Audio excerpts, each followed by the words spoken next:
Tumekuwa na ziara ya kukagua mradi wetu wa Amani Makoro Rwanda wenye urefu wa kilomita 35, na lengo lilikuwa ni kuangalia maendeleo ya mradi. Nimekuja hasa mahususi kwa ajili ya kuona changamoto ambazo zipo ili tuweze kufanya kazi kwa pamoja na wasimamizi pamoja na mkandarasi, tuone nini kinaweza kufanyika ili mradi huu ukamilike, ili faida zilizokusudiwa na manufaa yaliyokusudiwa yaweze kupatikana, hasa kuwahudumia wananchi kwa maana ya jamii, lakini pia kwa sababu kubwa za kiuchumi. Tunafahamu barabara hii na uchumi mkubwa sana. Kama mnavyoona malori yanapita kwa ajili ya, inamaanisha huku kuna uchumi. Kuna machimbo ya makaa ya mawe kama tunavyofahamu, lakini na shughuli nyingine za kiuchumi. Kwa hiyo baada ya kukagua mradi, ni kweli tunaona changamoto, hasa wakati huu tumekuwa na changamoto ya hali ya hewa, imefanya mradi slow down kidogo, kasi ya mradi imepungua, na tumekubaliana sasa na mkandarasi kwamba baada ya kipindi hiki cha mvua ambacho kinatarajiwa kufikia tamati mwezi wa 5, basi tutakapopata hiyo dry spell ama kipindi cha kiangazi kutoka mwezi wa 6 mpaka wa 10 hivi, basi ametuahidi kwamba kama kwa upande wa kwetu na sisi serikali tutakuwa tumejitimiza wajibu wetu, basi naye atajitahidi angalau tupate pamoja na kilomita 10 za lami ambazo tayari tunazo, tupate kilomita zingine za 10 za lami, pamoja na kukamilika kwa hili daraja la mnywa maji ambalo mnafahamu imekuwa ni changamoto kubwa, na tunaogopa sana sisi tukakutwa na mvua nyingine ya msimu unaofuata.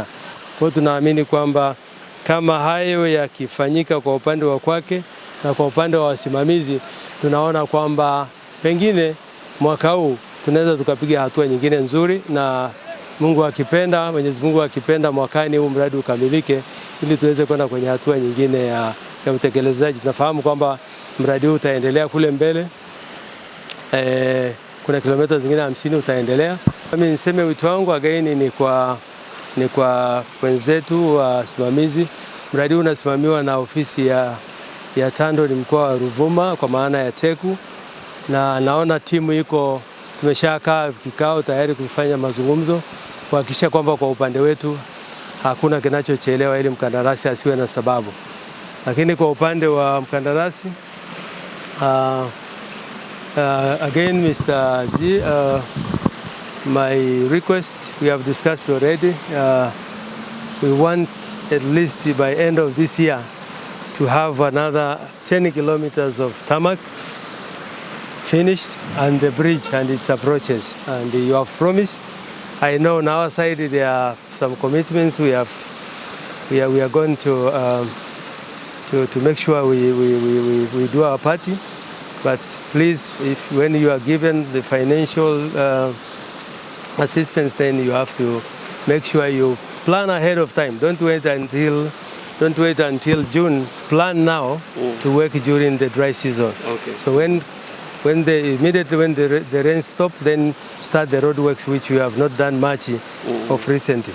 Kwa hiyo baada ya kipindi cha mvua tutaona mambo yatakavyokwenda. Tunaamini kwamba mradi wetu utapata kasi mpya na tutaumaliza pengine kwa wakati ambao tumeurejea, lakini tusiendelee kuchelewa zaidi.